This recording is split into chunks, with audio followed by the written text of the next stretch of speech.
kulit yang tidak butuh lecet, selaput, mukosa atau darah dianggap terkontaminasi sehingga setelah selesai digunakan harus diproses secara benar. Itu tadi ya, kalau habis tindakan pastilah cuci tangan. Lalu apa lagi? Dekontaminasi alat, ya kan? Cuci bilas alatnya, lalu di desinfektan atau disterilisasi. Udah bisa kan? Kemarin tuh di tingkat 1 ya, BSM penjaga infeksi. Ini salah satunya tindakan yang sudah kita lakukan pada saat pemasangan implan, harus diberesin lagi ya, biar nggak penularan infeksi. Lalu jika tidak diketahui apakah permukaan, peralatan atau benda lainnya telah diproses dengan benar, maka semua itu harus dianggap masih terkontaminasi. Jelas, kalaupun sudah misalkan gini nih, ya, dia udah tertutup nih, kan kita anggap steril kan? Bak instrumen ini. Ini namanya juga bak instrumen, artinya semua yang ada dalam bak instrumen ini steril. Tetapi nggak menutup kemungkinan dia juga bisa terkontaminasi nggak? Bisa. Kalau kita lupa menutup kembali, tidak menutup dengan rapat, ketika membuka tidak terbalik si tutupnya begini. Sedangkan alatnya ini ada bakteri kan? Harusnya begini kan? Ditutup dengan cara begini, lalu kita tutup lagi, kemungkinan bisa nempel menularkan. Nah, hal-hal seperti itu ya harus kita waspadai ya. Lalu risiko infeksi tidak bisa dilakukan secara total, tapi dapat dikurangi hingga sekecil mungkin dengan menerapkan tindakan pencegahan infeksi secara benar dan konsisten. Apalagi ya untuk pemasangan implan itu dilakukan pembedahan. Apa? Bikin sisi kulit si ibunya pakai pisau, namanya bisturi. Di sisi dibuat lubang supaya memudahkan kita memasukkan implan. Itu perlu kewaspadaan dari segi pencegahan infeksi ya.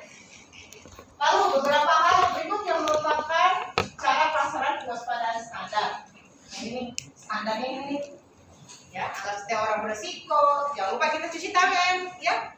Berapa momen di situ? Menurut WHO? Nah, 2 sebelum dan 3 setelah ya. Oke. Lalu ini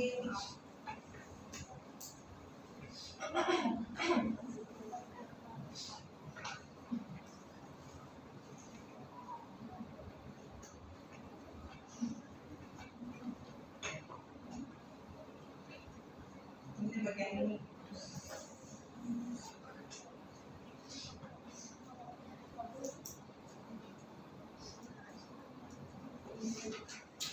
Ini apa?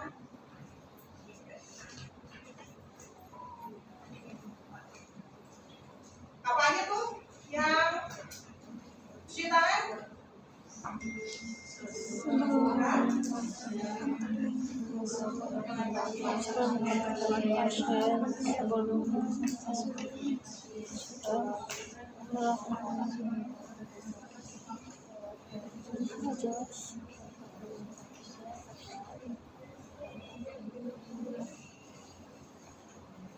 Ya, jadi sebelum kontak dengan pasien, sebelum melakukan tindakan, setelah psikoter terpapar cairan tubuh pasien, setelah kontak dengan pasien dan setelah kontak dengan ibu. Lalu standar lainnya adalah gunakan sepasang sarung tangan, gunakan pelindung fisik, apa? Pakai APD, baraskot ya. Lalu apa lagi? Gunakan bahan antiseptik supaya kerja yang aman, memproses alat bekas pakai dan buang bahan-bahan terinfeksi. Lakukan upaya kerja yang aman. Artinya apa? Ketika melakukan tindakan yang sampai apa kalau bahasa Sundanya buru-buru, tahu buru-buru? Terburu-buru. Ya, mau ngambil apa namanya? Alat karena terburu-buru, jatuhlah ke bawah si alatnya. Terkontaminasi? Gak bisa dipungut lagi, belum 5 menit, nggak bisa ya. Nggak bisa kalau udah alat jatuh ke bawah udah nggak bisa dipakai, ganti ya. Nah ini untuk mencegah infeksi pada pemasangan implan pasca salin ya. Standarnya sama sih, apa aja? Mencuci tangan, lalu gunakan instrumen dan pakai sepasang sarung tangan yang telah dideteksi atau disterilisasi. Sekarang itu udah ada lagi ya sarung tangan yang dideteksi ya. Sarung tangan habis pakai dibuang. Ya lagi, kalau dulu masih bisa dideteksi, dicuci, direndam, diklorin, dicuci, dikeringkan, lalu disterilkan. Sekarang udah nggak dibuang. Lalu pastikan lengan klien yang akan dipasang implan sudah dicuci dengan menggunakan air mengalir dan sabun. Kemudian bilas dan keringkan. Nah ini penting. Sebelum kita melakukan tindakan, pastikan si kliennya kalau dia pakai tangan, bajunya tangan panjang, sisingkan, ya, bersihkan di daerah. Dia harus cuci pakai sabun. Ibu, kamar mandi dulu ya. Cuci lengannya pakai sabun lalu dikeringkan, ya, dikeringkan. Daerah mana? Carilah daerah yang memang tidak ada pembuluh darah. Maksudnya tidak banyak tuh pembuluh darah. Ya, cari di situ. Lalu selanjutnya letakkan kain bersih dan kering di bawah lengan klien, ya. Lalu juga mengusap tempat pemasangan implan dengan antiseptik, ya, secara melingkar dan biarkan kering. Lalu memasang duct steril di sekitar lengan klien. Buang bahan-bahan terkontaminasi, segera lakukan dekontaminasi pada alat dan segera lakukan dekontaminasi pada sarung tangan. Nah ini prinsip PI pada pemasangan implan ibu pasca salin atau KBPP, ya. Nah ini sekilas kita bahas mengenai kontrasepsi implan. Kontrasepsi implan adalah metode kontrasepsi hormonal yang sangat efektif, berbentuk seperti tabung kecil, fleksibel, berukuran sekitar korek api, dan alat ini dipasang secara subdermal atau di bawah kulit dan biasanya pada bagian lengan atas. Tahu korek api kan? Nah, itulah implan. Dan implan itu berkembang ya sejalan dengan penelitian yang dilakukan. Dan sekarang ini lebih mudah lagi tuh, implannya dipasang pada si ibu hanya 1 kapsul. Dulu dipasang pada si ibu berapa kapsul? 6. Dahulu kala 6. Jadi kalau dipasang itu kayak kipas. Bahkan ada yang 10. Kayak kipas. 1, 2, 3, 4, 5, 6. 6. Ada ini dari dong. Taruh di dong, taruh. Oh.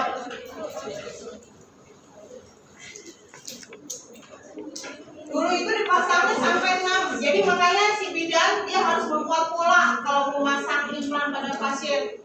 Soalnya yang dia pasang adalah ada 1, 2, 3, 4, 5, 6 kapsul. Dan di sini dilakukan robekan. Pasanglah si kapsulnya, pasang 1 kapsul, 2 kapsul sampai 6 kapsul. Dahulu kala 6. Lalu berubah lagi ilmu terbaru, sekarang itu udah ada hanya 2 habis. 2 kapsul. Hanya 2 kapsul. Ya, itu lebih mudah lagi kan? 2 kapsul. Hanya 2 kapsul. Nah, ini sisinya di sini. Nah, ini mudah buat bidan. Hanya 2 kapsul. Dan sekarang lagi sudah ada terbaru. Hanya 1. Namanya apa? Monoklan. Mono artinya 1. Jadi dipasang kapsulnya itu hanya 1. Itu lebih mudah lagi dalam memasang implan pada pasien, ya. Lalu alat kontrasepsi ini terbuat dari bahan khusus yang dapat melepaskan hormon progesteron, ya, secara bertahap ke dalam aliran darah. Jadi kalau secara logika dipasang kapsul di bawah lengan, kok bisa ya mencegah kehambaran ya? Dari si kapsul itu dia mengandung hormon progesteron, ya, progestin. Ketika dimasukkan ke dalam bawah kulit, itu akan diserap ke dalam aliran darah, ya. Si hormon terus bekerja diserap ke dalam pembuluh darah sehingga dia berfungsi. Sama IUD juga, dia juga kalau IUD kan dia nggak mengandung hormon tuh, ya. Dia ditempatkannya di mana? Dalam rahim. Bentuknya seperti T ya. Bentuknya T kenapa? Untuk menutup jalannya masuk sperma ke dalam tuba Fallopi. Dicegah tuh sama si T, ya. Jadi dia kalau AKDR nggak mengandung hormon, ya, jadinya aman. Tapi sekarang itu sudah ada IUD yang mengandung hormon, ya. Nama brandnya itu namanya Mirena. IUD yang dipasang ke dalam rahim, tapi dia mengandung hormon, ya. Dan masih jarang di kita nih yang menggunakan IUD hormon. Kenapa? Masih mahal. Masih mahal. Sekitar 3-5 juta. Karena memang jarang IUD hormon, ya. Banyak masih mahal. Lalu apa lagi? Pelepasan hormon yang konstan ini berfungsi untuk mencegah kehamilan dan dia sangat efektif 3-5 tahun tergantung pada jenis implan yang digunakan. Biasanya pilihan kontrasepsi yang jangka panjang dan praktis, ya. Jadi dia itu efektivitasnya itu 3-5 tahun, ya. Dia terus ke dalam jangka panjang. Lalu bagaimana cara kerja kontrasepsi implan? Nah, dia itu menghambat ovulasi. Karena dia mengandung hormon progestin atau progesteron, dia akan dilepaskan oleh implan dan mencegah ovarium melepaskan sel telur atau ovulasi. Tanpa adanya sel telur, pembuahan tidak dapat terjadi sehingga kehamilan pun dapat dicegah. Karena nggak ada ovulasi, nggak ada sel telur yang keluar, berarti nggak ada fertilisasi. Ya. Lalu yang kedua, mengentalkan lendir serviks, ya. Jadi si serviks dia akan mengeluarkan lendir yang lebih kental. Fungsinya untuk apa? Makanya susah dia untuk berenang. Jadi untuk masuk ke dalam si tuba Fallopi dia susah. Makanya dia udah keburu mati tuh spermanya. Karena lendir serviksnya dia terlalu kental, ya. Nah itu yang cara kerja implan dalam tubuh. Selanjutnya menipiskan lapisan darah, lapisan rahim. Hormon progestin dari implan dapat menipiskan lapisan dalam rahim endometrium. Lapisan rahim yang tipis ini membuat sulit bagi sel telur yang telah dibuahi untuk menempel dan berkembang, sehingga mencegah terjadinya kehamilan. Nah, karena tipisnya dinding endometrium, rahim itu ada berapa dinding? 3. Ya. Apa aja? Endo, mio, peri. Ya. Jadi endometrium yang biasanya implantasi sel telur yang sudah dibuahi kan, nah, dia nempel tuh di endometrium, ya. Nah sekarang kerja si progestin dalam implan, dia menipiskan lapisan rahim endometrium sehingga akan sulit si sel telurnya buat nempel. Jadinya dia meluruk lagi. Nah, itulah cara kerja implan dalam tubuh. Lalu efektivitas dari keunggulan implan.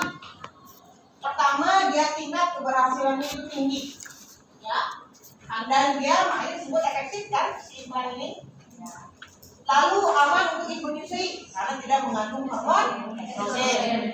Dia progestin only, ya.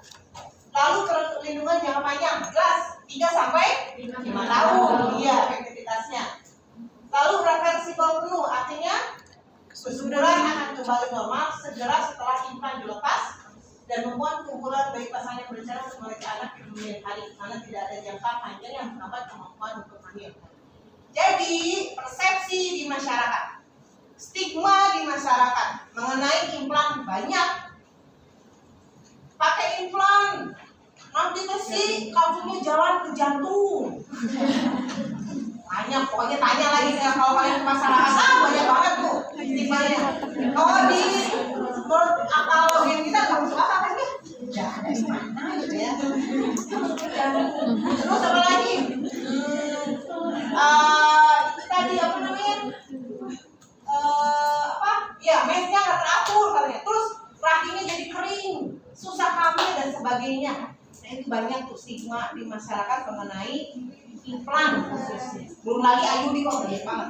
Itu harus implan. Nah ini yang harus kita luruskan nih ya. Nah ke jalan yang benar. Oleh siapa? Oleh kalian nih bidan. Persepsi hal tersebut itu kurang tepat. Kalau memang begitu nggak mungkin ada dong implannya kan? Nggak mungkin produksi kan? Iya lah. Pemikirannya itulah dari masyarakat. Banyak faktor masyarakatnya ya dari pendidikan ya, yang kurang pengetahuan, ya lingkungan, itu faktor-faktor yang mempengaruhi sehingga dia sikap atau masih menganut stigma seperti itulah ya. Ini diluruskan oleh kalian bahwa implan itu sebetulnya dia sangat aman ya. Tidak ada tuh kasus-kasus yang sampai dia berjalan ke jantung, sampai khusus kemana, nggak ada ya, itu harus diluruskan. Lalu kalau sekarang banyak kejadian pakai implan itu tetangga saya mensnya nggak teratur, ngeplet terus Bu Bidan. Terus pernah waktu itu 1 bulan dia mens banyak, 1-2 bulan itu terus berhenti, spotting lagi, tahu spotting? Nah, pek-pek kan, lama banget Bu Bidan sampai 2 minggu. Bagaimana tuh Bu Bidan? Jadi itulah saya nggak mau pakai implan. Yang paling rewel siapa Bu Bidan? Kalau saya pakai implan, suami. Kenapa? Lama banget kan, setelah kaitnya sampai 2 minggu, ya. Nah, itu mempengaruhi ke apa? Hubungan seksual, ya. Nah, itu yang perlu ditekankan itu adalah apa? Efek samping. Yang perlu diluruskan berarti apa? Nah, edukasi, konseling terkait efek samping yang ditimbulkan oleh implan. Itu yang harus diluruskan oleh paham dulu deh si klien sebelum dia mau pasang implan. Tahu apa keuntungan kerugian ya, efek samping, terutama efek samping. Supaya apa? Ya ngerti. Jika suatu saat ada perubahan secara fisik dalam tubuhnya, dia ngerti nggak? Dia bakal berhenti nggak pakai KB implan? Karena tahu bahwa oh ini nih yang disampaikan sama Bu Bidan, kalau saya pakai implan itu bakal begini, bakal A, B, C, D, dan itu langsung efek samping. Oh iya, dia bakal ngerti. Lalu dia itu paham kata Bu Bidan, efek sampingnya ini bisa hilang kan? Sampai kapan? Efek samping. Efek samping ya, metode kontrasepsi terutama yang hormonal. Dia itu bisa muncul 6 sampai 12 bulan. Bayangin. Atau bahkan juga sampai 2 tahun. Itu masih efek samping, masih bisa terjadi pada si klien tergantung dari kondisi ya si klien, kondisi hormonal klien. Itu yang harus ditekankan. Jadi kalau si ibu baru juga 2 bulan nih efek sampingnya udah, berarti dia apa? Gak paham loh, ya kan? Efek samping itu kan bisa sampai 6 bulan lah. Itu si ibu baru juga 2 bulan, berarti kalau gitu dia nggak ngerti. Nah, balik lagi berarti siapa nih yang harusnya tugasnya memberikan konseling? Gimana bidan cara menjelaskannya pada klien nih? Kok baru juga 2 bulan udah datang? Nah, berarti kan ada mispersepsi, ya, ada yang hilang di komunikasi atau edukasi yang hilang.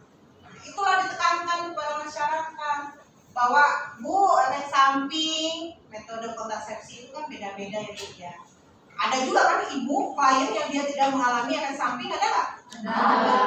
dia aman aja. Ibu bilang saya enak kok pakai KB hormonal, saya tidak merasakan apa yang dikatakan oleh orang, menstruasinya nggak teratur, pusing, sakit payudara. Kalau saya juga begini, saya enak aja. Nah kan beda-beda.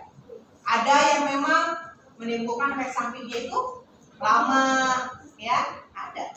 Itulah yang harus disampaikan kepada klien. Harapannya supaya apa? Dia tetap menggunakan KB, tidak perlu ganti metode ataupun bahkan tidak pakai KB. Cukup sabar aja. Ini emang metode samping KB begini. Termasuk saya juga pakai implan selama 9 tahun saya. 9 tahun. Jadi udah 3 kali pemasangan kan ya. Kan 3 tahun kan implan. Berarti saya udah 3 kali tuh. Cabut, pasang sampai 3 kali. Kalau saya termasuk yang mengalami efek samping sampai 2 tahun. Efek samping saya lama 2 tahun. Apa efek samping yang saya temukan? Saya spotting terus tiap bulan. Mens itu nggak pernah banyak. Setiap bulan saya tuh spotting apa aja si mens. Bahkan sampai 2 minggu. Ya. Terus seperti itu tiap bulan. Tapi saya tetap pakai. Bahkan sampai 9 tahun saya pakai. Kenapa? Saya paham bahwa inilah efek samping yang ditimbulkan. Dan ini akan berakhir kalau efek sampingnya nanti kan. Itulah saya baru normal lagi menstruasi saya setelah 2 tahun. Barulah mens saya lancar di situ tiap bulan. Saya mens 7 hari beres. Ya, jadi pun darahnya banyak, gak lagi saya menemukan spotting nggak ada. Nah, harapannya masyarakat wanita di luar sana itu sama seperti saya gitu. Harapannya begitu kan? Sehingga dia tetap menggunakan metode kontrasepsinya sampai jangka panjang. Itu tugasnya kalian, bagaimana memberikan edukasi konseling kepada klien, ya. Nah ini apa? Kekurangan dan efek samping yang mungkin terjadi. Kekurangan utamanya tidak melindungi dari PMS jelas. Kan kita tahu infeksi seksual ditularkan melalui hubungan seksual. Karena implan kan di bawah kulit, otomatis dia tidak bisa mencegah penularan seksual. Hanya satu metode kontrasepsi yang bisa mencegah IMS apa? Kondom. Hanya kondom ya mas. Jadi kalau si ibu dia ingin pakai implan dan dia punya IMS, berarti pakai KB apa? Kondom. Implan iya, kondom iya. Double sih. Ya. Lalu kekurangannya dia membutuhkan prosedur medis, pemasangan dan pelepasan harus dilakukan oleh tenaga medis terlatih, ya. Oleh siapa? Oleh bidan. Lalu efek samping umum yang terjadi apa saja? Ada perubahan pola menstruasi, ya, meliputi menstruasinya yang tidak teratur, flat, periode yang lebih panjang atau bahkan tidak menstruasi sama sekali. Jadi juga ada yang melaporkan, ya. Tapi nggak usah khawatir karena ini merupakan efek samping dari implan. Umumnya begini. Lalu nyeri atau memar dapat terjadi di saat pemasangan implan setelah prosedur jelas dia akan mengalami nyeri karena apa? Dilakukan pembedahan posisi, ya, di bawah lengan. Jadi pasti ada memar, iya. Dan itu kalau udah memar kan hilang, kan juga memar ya 2 hari aja udah hilang. Ya. Lalu ada jerawat, ya mungkin ada karena dia mengandung hormon, ya kan? Ada jerawat kecil. Lalu perubahan suasana hati, mood swing, sama. Ini juga karena pengaruh hormon. Jadi rata-rata metode kontrasepsi yang mengandung hormon, efek sampingnya udah sama, ya. Kenapa? Karena ada hormon tambahan loh yang masuk ke dalam tubuh kita, ya. Nah, pasti akan apa? Mempengaruhi ya tubuh kita, sistem hormonal dalam tubuh kita, ya akan menimbulkan efek samping ya seperti ini. Lalu penambahan berat badan, Ya, meskipun tidak semua mengalaminya.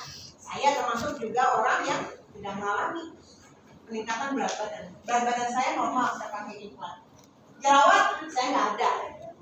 Perubahan suasana hati, saya merasa happy aja. Malu lah ya kalau ada sedikit ya, capek manusia.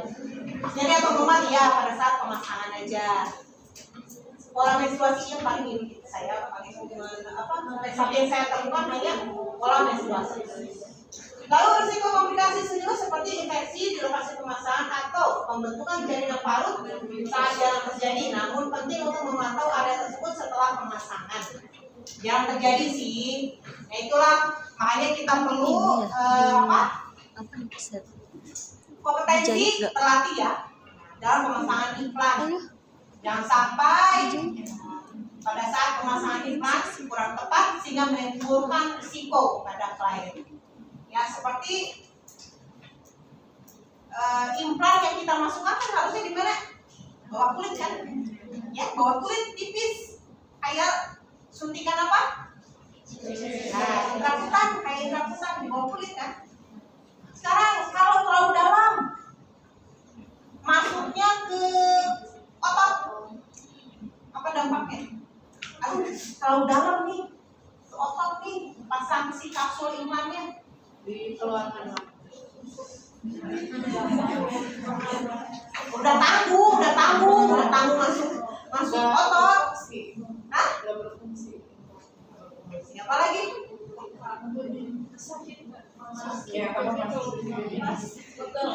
Betul. Yang paling berdampak itu pada saat pencabutan.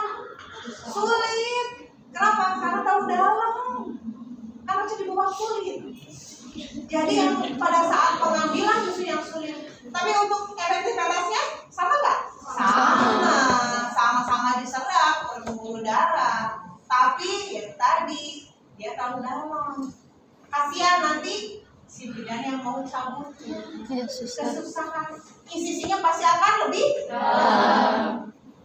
Ya susah. Itu makanya ya harus di bawah kulit itu supaya memudahkan untuk pencabutan. Ya. Terus apalagi biasanya ya? Nah ini prosedur pemasangan implan KB. Nah, pertama konsultasi awal, jelas ini mah.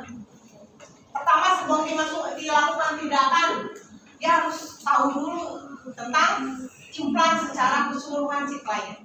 Itu juga sekalian sampaikan dari mulai apa itu implan, bagaimana bentuknya, dipasang di mana, keuntungan, kerugian, efektivitas, sampai ke efek sampaikan kepada si klien.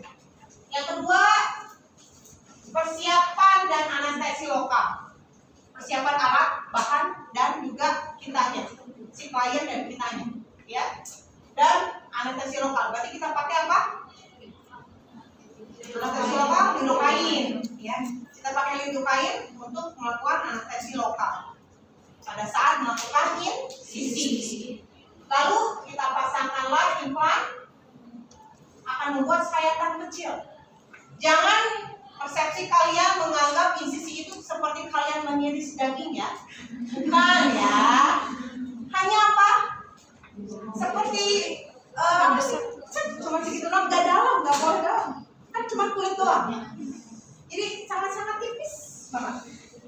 Kita harus ya, bawa kulit menggunakan alat khusus untuk memasukkan implan di bawah kulit tangan atas. Lalu proses ini biasanya hanya memakan waktu beberapa menit, sebentar. Ya. Lalu perawatan pasca pemasangan. Setelah implan terpasang, sayatan akan ditutup dengan perban dan mungkin diperlukan balutan kompresi agar ditekan. Ya. Kenapa? Supaya nggak kerdarahan. Ya, dan juga untuk lukanya bisa tutup kembali. Kalau lukanya masih terbuka, kemungkinan nanti si kapsulnya akan eksplosi. Ya, makanya harus ditutup. Lalu akan menjadi pengaruh lebih berat. Nah, oke.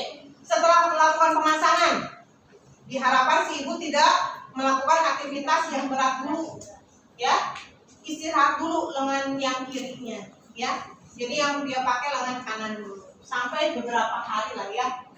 Supaya apa? Si lukanya bisa kering dulu deh, takutnya eksplosi, ya. Seperti itu.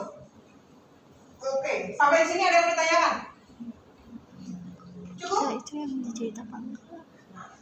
Nah, ini ada beberapa jenis implan yang umum digunakan. Ya. Ada Norplan. Nah, dulu tuh ini yang 6 batang disebutnya Norplan. Sekarang udah nggak dipakai lagi. Ya, dulu ada Norplan. Yang selanjutnya adalah Jadela. Ya, nah, dia itu 2 batang ya. 2 batang yang sekarang digunakan ya. Nah, lalu yang selanjutnya Implanon. Implanon itu hanya 1 batang ya, tunggal. Ini yang paling terkini sekarang ini Implanon ya. Atau monoplan banyak ya. Ini jenisnya yang umum digunakan, tapi untuk saat ini yang sering digunakan adalah 2 batang. Dan yang 1 batang masih belum familiar ya masyarakat, karena harganya mahal, masih mahal. Mungkin nanti masuk saja. Ya. Lalu siapa aja yang cocok menggunakan implan HB? Nah, jelas wanita usia subur ya. Lalu ibu yang menyusui, karena kan dia nggak mempengaruhi asinya. Lalu dia wanita yang ingin mencari pada sentri jangka panjang. Selanjutnya memiliki masalah estrogen ya. Jadi misalkan ada beberapa wanita yang memang tidak bisa menggunakan kontrasepsi estrogen, maka dia boleh menggunakan implan karena dia mengandung progesteron. Tidak disarankan wanita dengan riwayat penyakit jantung serius, diabetes yang tidak terkontrol, migrain berat ya dengan aura, atau pernah sering menderita kanker payudara. Sebaiknya mengkonsultasikan lanjut dengan dokter karena mungkin ada komplikasi. Nah, ini salah satunya. Kalau ada indikasi si wanita dia punya penyakit jantung, DF, hipertensinya yang disertai dengan aura. Tahu nggak apa itu aura?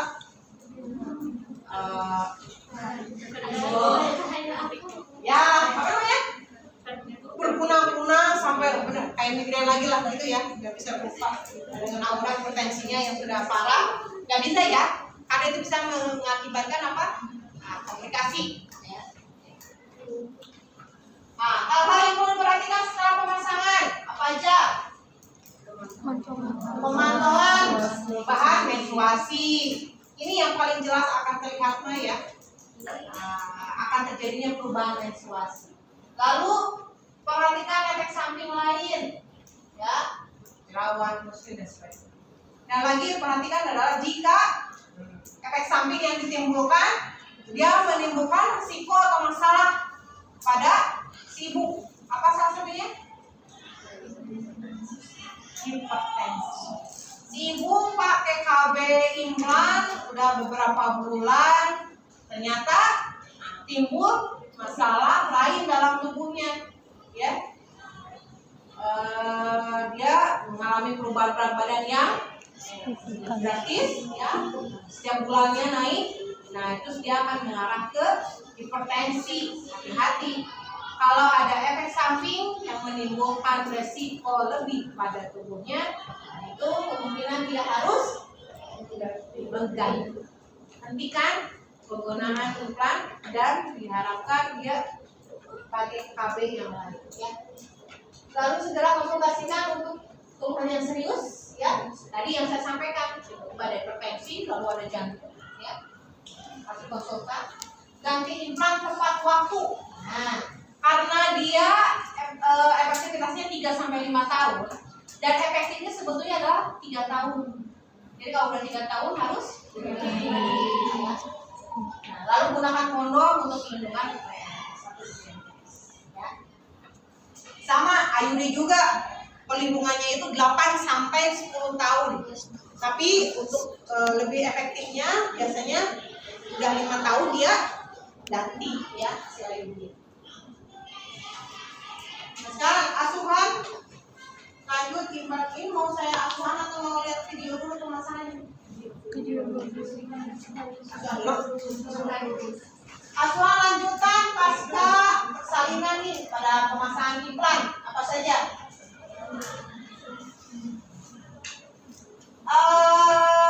Ya, keberhasilan, ya, kepuasan klien dan tingginya akan kelangsungan penggunaan jangka panjang akan tercapai apabila petugas pelaksana memahami pentingnya konseling dan asuhan pasca pemasangan, penanganan efek samping dan masalah lainnya serta tindakan yang perlu dilakukan. Sebagian klien belum berpengalaman untuk menghadapi masalah yang timbul setelah pemasangan implan. Bila timbul masalah, maka yang paling cepat dan sering terjadi adalah jadi tempat pemasangan sehingga perlu diberi analgetik ringan dan perdarahan pada luka itu. Ada yang bisa sampaikan kalau mau penggunaan metode kontrasepsi jangka panjang berlangsung, pastikan sih tenaga kesehatan yang memberikan konseling pasca pemasangan, efek sampingnya disampaikan, ya, dan hal yang lain. Hal-hal yang mungkin akan muncul terjadi sering itu adalah nyeri pada saat pemasangan, memar yang tadi saya sampaikan. Apa kemungkinan yang bisa diberikan? Nah, cukup kasih nyeri aja, ya. Paracetamol cukup. Atau enggak pendarahan pada luka insisi, timbul pendarahan, kemungkinan apa itu? Berarti lukanya masih terbuka, ya kan? Sehingga ada pendarahan aktif. Cukup dengan apa? Tekan supaya dia berhenti udara. Kalau tidak berhenti, konsultasikan, kan? Bawa segera ke kliniknya, ya. Sekarang perawatan di tempat pemasangan. Apa? Coba satu, ke sana. Satu.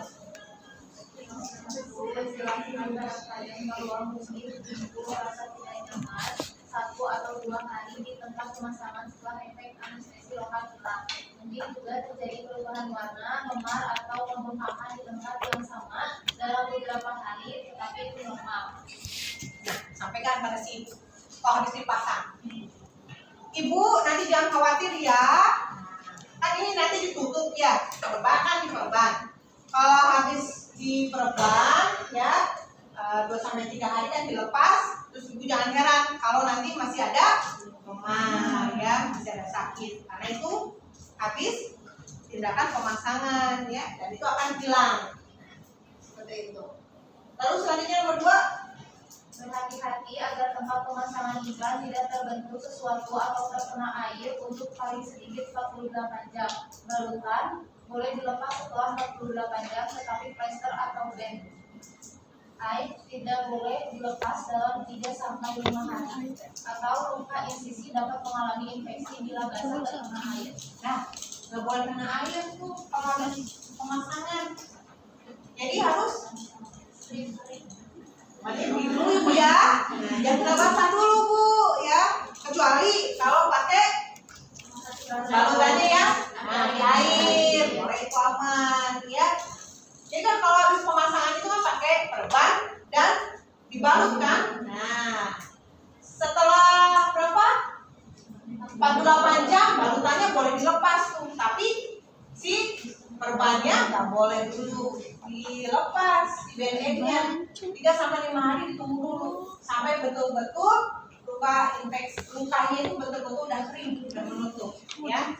Itu yang perlu diperhatikan. Lalu selanjutnya nomor 3, Klien dapat melaksanakan kegiatan harian segera mungkin, misalnya pekerjaan rumah tangga, mengasuh anak, bekerja di luar rumah, sepanjang tempat pemasangan tetap kering. ya. Jadi kalau udah dipasang nggak usah khawatir, ya. Nggak sampai si ibunya tuh Bu bidan nggak bisa ngapa-ngapain di tempat tidur terus. Nah, itu juga kurang tepat, ya. Ibu boleh melakukan aktivitas, tetapi pada lengan yang habis pemasangan harus istirahat dulu, nggak boleh yang berat-berat, ya. Lalu apa lagi? Setelah luka insisi sembuh, klien tak perlu khawatir bila bagian tersebut dibentuk atau disembuh atau dibersihkan karena kapsul akan tetap berada di tempatnya. Jadi nggak usah khawatir. Jadi si ibu takut megang, takut nanti kebuka lagi, keluar lagi Bu bidan. Terus diperhatikan, harus kita sampaikan pada klien. Kalau memang sudah lukanya menutup, nah, kemungkinan untuk eksekusi ya nggak akan ada. Si kapsul akan tetap berada di bawah kulit, dalam kulit, dan itu aman. Paling yang akan merasa geli apa? Ketika dipegang, ya ada benda kayak korek api di dalam bawah kulitnya, itu mungkin agak terasa geli, ya. Dan yang terakhir, jangan lupa apa? Diwaspadai timbulnya tanda-tanda infeksi seperti demam, nyeri yang hebat, peradangan ya sampai beberapa hari di tempat pemasangan. Normalnya kan sampai 2-3 hari kan ya? Ya. Tapi di sini si ibu sampai 3 hari, 5 hari, kok masih tetap sakit dan bengkak, dan dilihat daerah pada pemasangannya dia memerah, adanya peradangan. Bahkan kalau sampai parah dilihat lagi adanya nanam, adanya pus. Nah, itu udah tanda-tanda infeksi. Lalu disertai juga si ibunya demam. Nah, itu harus segera ke klinik si ibunya ya, diperiksakan kembali itu. Ada infeksi itu di situ ya, harus diobatin dulu. Lalu kapan klien kembali ke klinik? Kapan? Nah, kalau normal aman tidak ada masalah ya nanti aja sampai 3 tahun. Sebenarnya nggak usah lagi dia periksa-periksa kalau udah dipasang. Kecuali kalau ada masalah yang tadi disampaikan, ada timbul infeksi atau dilihat kok bubiran kayak ada yang keluar. Nah, hati-hati itu bisa eksekusi, keluar tuh si kapsulnya ya. Kalau tidak ada berarti si ibunya nggak usah kontrol sebetulnya ya, aman, dia bisa lanjut. Tapi dia harus kembali ke klinik apabila ingin mencabut kapsulnya karena alasan tertentu ya. Lalu terjadi efek samping atau masalah ya yang parah, ibunya yang punya anak lagi, tidak lama ke tempat tinggal dan perlu alamat klinik di tempat yang baru menderita berikutnya. Juga sih 4 ya. Kalau si ibunya pindah alamat kan bisa dan lainnya. Lalu menduga atau diduga hamil ya. Ada tadi yang saya katakan 0,09% ya, itu ada kegagalan. Kemungkinan mungkin ya sudah mengalami kehamilan dan itu harus dicabut. Nah ini mungkin sebagian kecil dari masalah ya atau efek samping yang mungkin muncul progresif, diantaranya dari kepala ya, tetapi nggak sampai menimbulkan aura ya, nggak sampai terjadinya peningkatan tekanan darah, kecemasan, nyeri perut bagian bawah, pusing, depresi, jerawat, ya, perubahan nafsu makan. Ini jarang banget sih, ini mah ya itu tadi saya sampaikan lah ya, efek samping itu bisa berbeda-beda ya pada si klien. Lalu ini pola lain yang belum jelas kaitannya dengan penggunaan implan, diantaranya pengecaran dari puting susu, cervicitis, rasa tidak enak badan, Malaysia, penurunan berat badan, gatal dan hipertensi. Ini udah jelas ini mah karena sudah di luar dari, nggak ada hubungannya dengan implan. Jika ada klien yang mengeluh ya masalah yang seperti ini, sebetulnya tidak ada kaitannya dengan implan. Kemungkinan dia memang ada masalah hormonal lain ya. Itu harus dilakukan rujukan mungkin ya. Lalu klien harus datang ke klinik kembali bila ada masalah-masalah seperti keluar nanah ya, ini sudah terjadi infeksi. Lalu keluarnya kapsul dengan sendirinya atau eksekusi dari tempat pemasangan. Hal ini jarang terjadi bila pemasangan dilakukan dengan benar dan baik. Makanya nih kita seorang bidan harus pastikan ketika masang kapsul ke dalam kulit si klien benar-benar masuk ke dalam. Ya, jangan kelihatan masih nongol. Kan itu belum masuk artinya kan? Kalau masih nongol kan kemungkinan dia keluar kan? Nah, nggak masuk ke dalam tuh berarti ya itu bisa eksekusi. Hal yang terlambat ya ada beberapa siklus sebelumnya misalnya pada berbagi 6 banyak ya dan lama, sakit pada bagian bawah, migrain yang berulang dan sakit kulit atau tendus. Ini mungkin masalah-masalah lain ya, tapi tidak semua mengalami apa disampaikan. Lalu efektivitas implan menurun setelah 3 tahun sehingga kemungkinan terjadinya kehamilan akan meningkat. Lalu bila dibiarkan di tempatnya, kapsul akan terus-menerus melepas sejumlah kecil levonorgestrel sel untuk beberapa tahun. Meskipun hanya terjadi penurunan efektivitas, bagaimanapun juga kapsul NNG sebaiknya dicabut setelah 3 tahun dan menggantinya dengan kapsul baru bila kalian ingin melanjutkan penggunaan implan. Sekali kapsul sudah dicabut, efek kontrasepsi hampir segera menghilang. Ya, kembali kesuburan biasanya terjadi dengan cepat. Dari penelitian, ya 20% dalam 1 bulan, 50% 3 bulan. Jadi intinya untuk implan kembali kesuburannya itu cepat, ya. Jadi nggak usah khawatir, dan memang implan ini dia termasuk ke dalam metode kontrasepsi modern dan sangat efektif. Nah, ini pengamatan lanjutannya apa? Oh, ini udah ya. Tadi yang disampaikan kalau ini mah. Nah, seperti yang telah disebutkan sebelumnya, untuk keberhasilan program KB diperlukan petugas pelatih untuk 1. Membuat keputusan klinis untuk kesesuaian seleksi pengguna, screening, penapisan. Ini butuh keterampilan khusus untuk bidan. Lalu memberikan perhatian, pembukaan dan ketelitian, pemberian informasi dan efek samping umum implan kepada pengguna, terampil dan mencabut memasang implan, mengetahui pengetahuan dan keterampilan untuk masalah yang telah diduga atau yang mungkin akan timbul, dan memiliki kemampuan melakukan klinik yang benar untuk mengatasi masalah yang timbul, termasuk mengetahui kapan dan kemana klien dengan komplikasi berat harus dirujuk. Ya, jadi kalau ingin program KB-nya berhasil, si ibu menggunakan metode kontrasepsinya berkelanjutan, ini perlu dari petugas yang terlatih. Itu siapa kalian? Ya, bidan. Bagaimana dia kompeten dalam hal komunikasi, konseling, tindakan, keterampilan tindakan, ya, itu perlu dilatih. Kesimpulannya berarti implan, KB implan itu pilihan praktis dan efektif untuk mencegah kehamilan.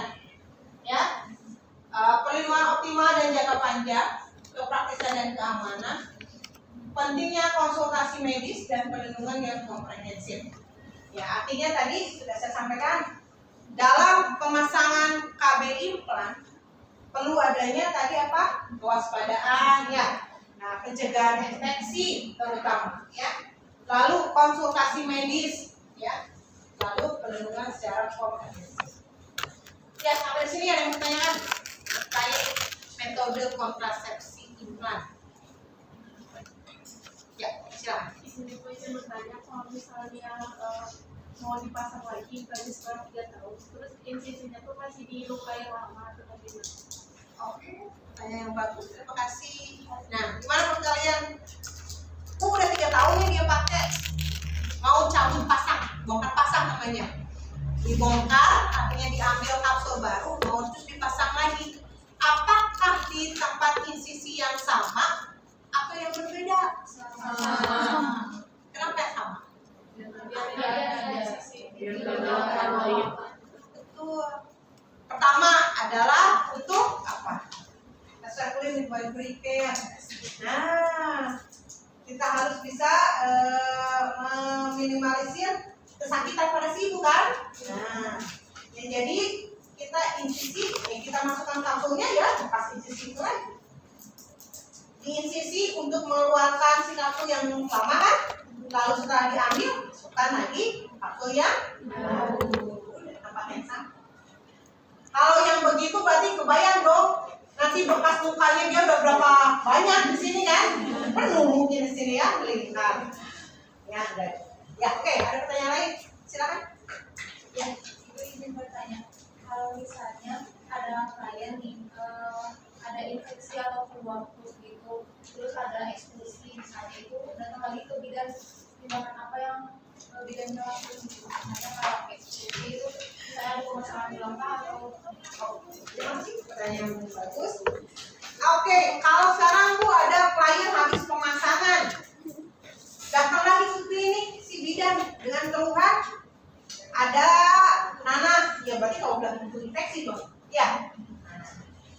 dilakukan oleh bidan?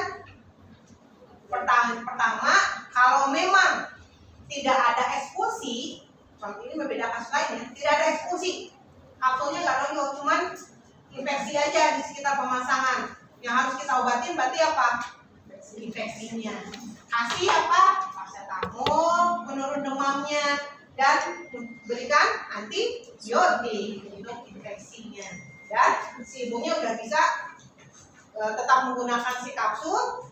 Kita lihat infeksinya di mana, diobatin dan dirawat, itu aja. Dan itu harus dilepas. Nah sekarang kalau muncul eksekusi, nah kalau udah ada eksekusi dan disertai adanya infeksi, cabut eksekusi. Kalau eksekusi ya, udah cabut aja nih kapsulnya. Obatin dulu infeksinya, jangan dulu masukkan kapsul baru. Obatin dulu, dan untuk sementara sih ibu pakai KB kondom, pakai KB sementara dulu Bu, ya, pakai kondom dulu sampai infeksinya sembuh, baru bisa dilakukan pemasangan kembali. Itu kalau adanya infeksi. Tapi kalau belum ada infeksi, baru juga pulang ke rumah, besoknya datang lagi, Bu bidan, kok saya kayak merasa ada yang keluar nih, saya raba. Dibuka perbannya sama bidan, eksklusi. Apa yang dilakukan? Masukin lagi aja. Kalau nggak ada tanda infeksi dan itu baru 1 hari ya, berarti kan belum nutup tuh lukanya kan? Masukin lagi aja. Masukin lalu pastikan si lukanya menutup. Perban lagi. Pakai bebak kalau perlu, ya. Itu ya. Tapi kalau eksklusinya udah 2 hari, 3 hari, udah itu mah kemungkinan lukanya itu akan menutup, dan sulit untuk dimasukkan lagi. Udah, berarti apa? Cabut lagi aja. Cari tempat yang lain. Begitu ya? Ada lagi pertanyaan selanjutnya? Dalam ini udah ada? Di print nggak? Oh, di situ ya? Udah ada di situ ya? Itu implan yang KBPP bukan? Yang ada implan plus 2 pin dan 2 plus. Dikasihnya apa ini kita? Jadi cuma dikasih 1. Di sini itu 1 sama 2 datang. Apa ya? Iklan. Ini? Iya itu. Implannya ada 3, itu 3 set. Oh 3 set. Oh iya. Yang implan 2 plus.